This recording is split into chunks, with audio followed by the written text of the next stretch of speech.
It's happened before, so You it's just all put good. it back on and glue it, or? It's just gonna grow back. Eventually, right? In time, yeah, in time. So congratulations, that was an amazing fight. It just seemed like we all would like to see that probably. Have you tested in some other areas? Yeah, And all that? But absolutely. I mean, wow, what a clinic. Seemed like every right you were throwing was just landing hard. Yeah. And it was just a matter of time. Yeah. Time and distance, how'd you feel? Yeah, I felt good. Like I said, I'm learning on the job. Like, I never knew that I would be in this position on this kind of stage so soon in my career. So I'm learning on the job. I felt a little bit more patient today. I got to rewatch the fight, but I have power. I know that. And it's gonna happen. I'm gonna get tested in different areas. I'm gonna get tested in the striking. I'm gonna get tested in the grappling and wrestling. It's gonna happen. This sport is not always up. It's gonna be up. It's gonna be down. It's gonna be up. It's gonna be down. So I'm just mentally preparing for that. I'm mentally preparing for a dogfight. I'm mentally preparing for the day I get cut and there's blood all over my face and I can't see and I gotta fight through that. I'm preparing mentally for just all those things because that's what this sport brings. So, is it too early to call anybody out? Yeah, I think so. I'm only 2-0 as a pro, and there's nobody really to call out. I mean, I'm just, learning on the job. Like I said, the next guy is the next guy, and the guy after that's the guy after that. It won't be until I'm, maybe 7 or it doesn't. I don't even know the future, but I feel like, maybe call outs will happen at the right time, when the time's right. And just a personal question, who would win in a match between you and Nico? I would just take Boxing. him down. I would just take him down. Just take He's got the hands. He's got the boxing, man. He's definitely got that edge. But I just have the edge in grappling and wrestling. But that would never happen. I love my brother. Well, you look like the Ali name definitely runs through your blood because you knocked him out 55 seconds. You're still undefeated in the PFL, 2-0 this year. What do you see going on with you for the next, let's say, 6 to 8 months? Are you trying to fight again, quick turnaround, or are you looking to take some time off? I'm looking to take some time off, get better, get in the gym, and just learn and grow, and then hopefully, maybe I can squeeze in another fight at the end of the year. Sometimes when you fight so often, you don't really get that time to go back in the gym, try new things, learn new things, and then try them in sparring, So usually, when you're fighting so often, kind of like last year, I fought 4 times last year. You fight, and then you get like a week off, and you're right back into camp, and then that camp is you adjusting yourself to or adapting to your opponent, the guy you're about to fight.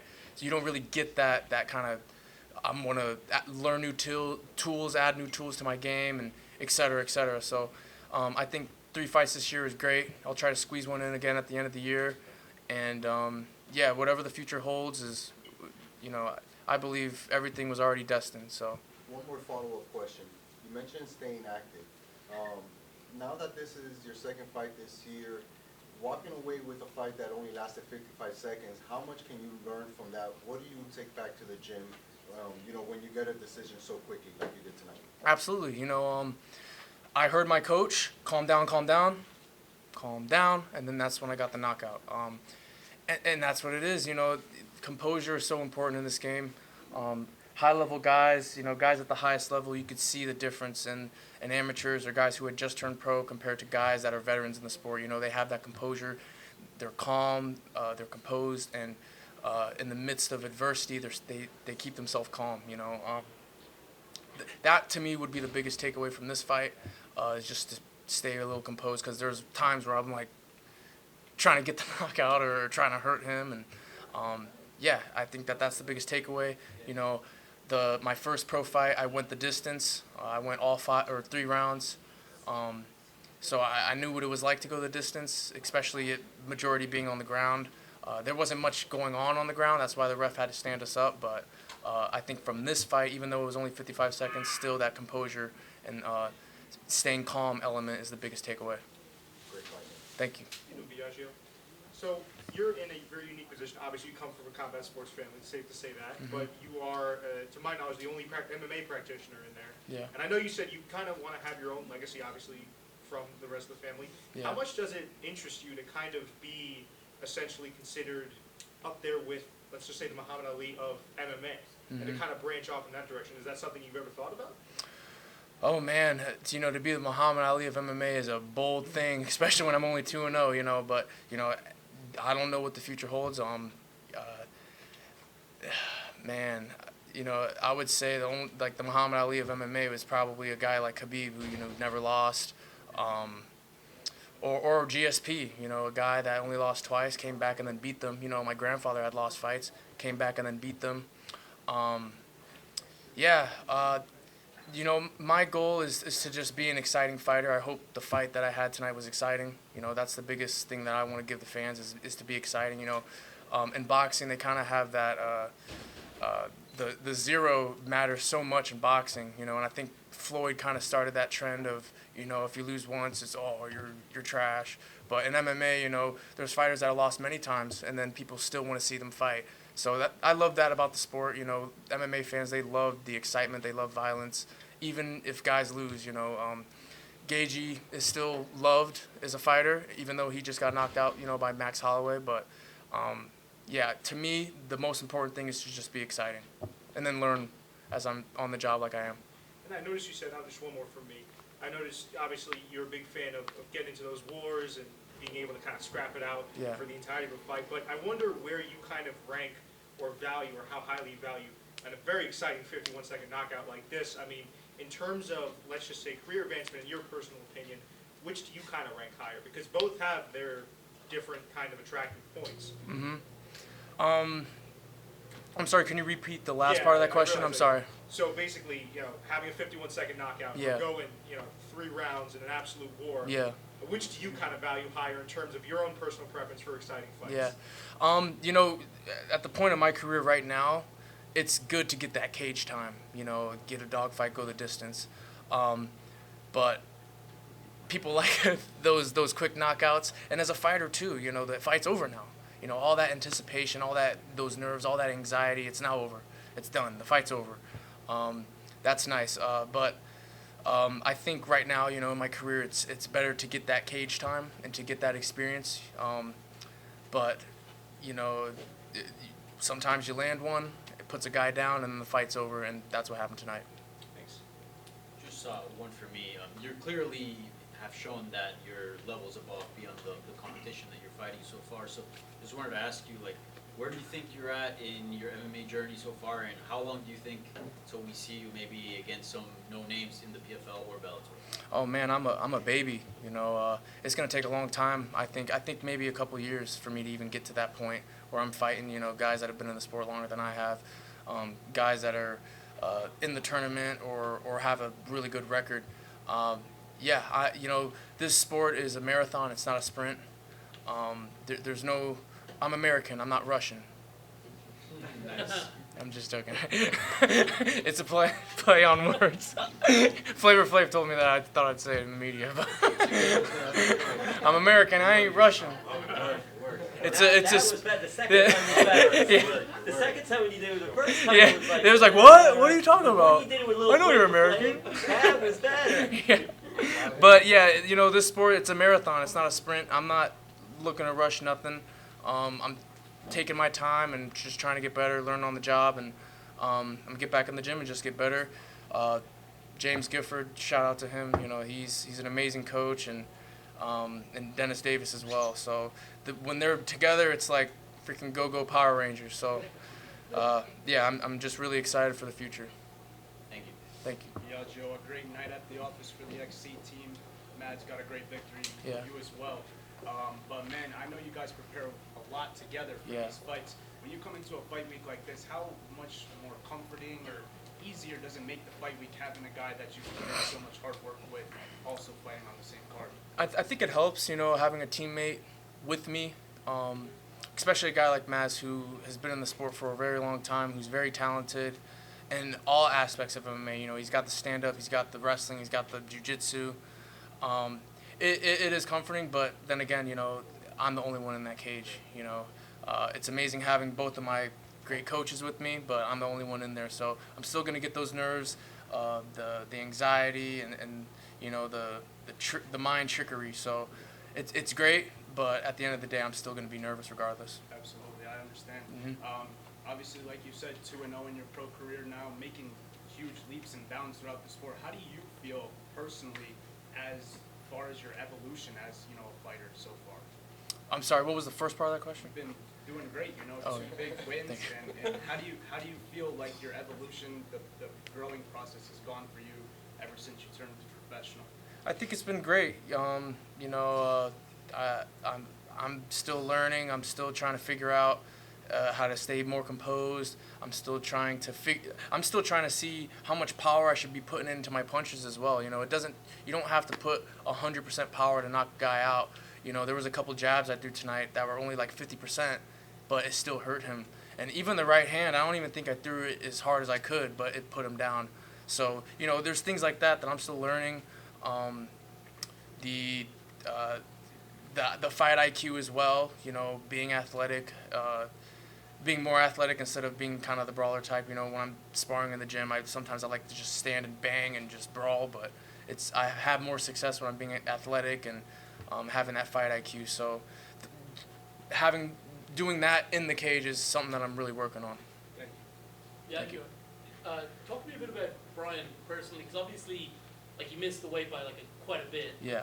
But I guess you probably appreciated that he even showed up at all. Yeah. Given that you wouldn't have had a fight if it weren't for him. Absolutely. You know, and I told him that. You know, I said I respect you so much for taking this fight. He took the fight on a week's notice. You know, that's pretty ballsy to do. You know, pro debut, this kind of stage.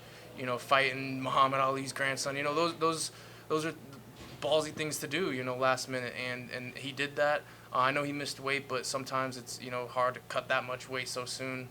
And I told him, you know, you've been on this stage before. You already know what it's like to be on this stage, to stay in the hotel and just go through all the things that PFL fighters go through. And it's only going to make him better. That's what I told him, too. I said, soak it in, enhance it. I know you lost, but, you know, you've made that walk and been on this kind of stage. So your next fight, you know, if it's not this stage, it's going to feel a lot easier, I feel like.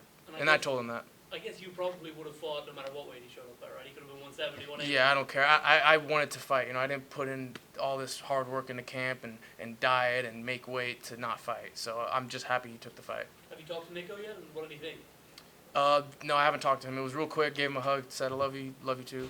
What advice does he give you around these fights? Because obviously he's a fighter, but he doesn't know MMA. Like, he can't give you technical advice necessarily. What sort of stuff does he tell you? He's a bit more experienced in the fight game, right? Nico's a boxer, you know, and he knows that I like to stand and throw hands. Yeah, there's certain things that he tells me, like, look for this. Don't throw 100% into your shots. You know, my striking coach, Giff, I call him Giff, he was Nico's boxing coach when Nico first started boxing. So, you know, we have that kind of, like, small circle. And, yeah, you know, it's the advice that he gives me is usually in the stand-up. You wouldn't consider having him in the corner, no? No. He knows his striking probably better than most MMA coaches do. Yeah, ish, but, you know, boxing and MMA striking is completely different. You know, there's a range difference.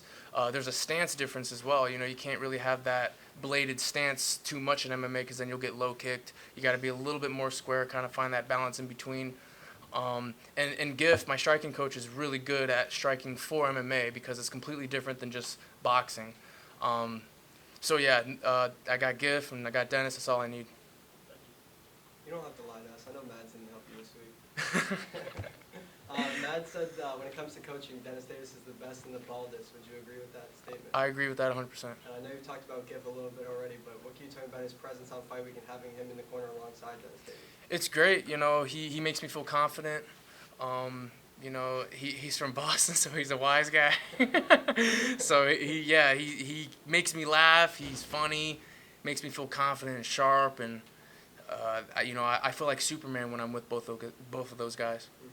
We're at 15 minutes now in the post-fight. The media day pre-fight was 45 minutes, so an hour of interviews and 55 seconds of fighting. Nice. So do you like fighting more, or you just like talking to us on these fights? I like talking to you guys. It's fun. You had a whole bunch of people out here to support you, your family, your girlfriend, Nico, of course, the Godfather, Flavor Flav. What does it mean to bring this win back to not only your team, not Giff and Dennis, but all these your family members?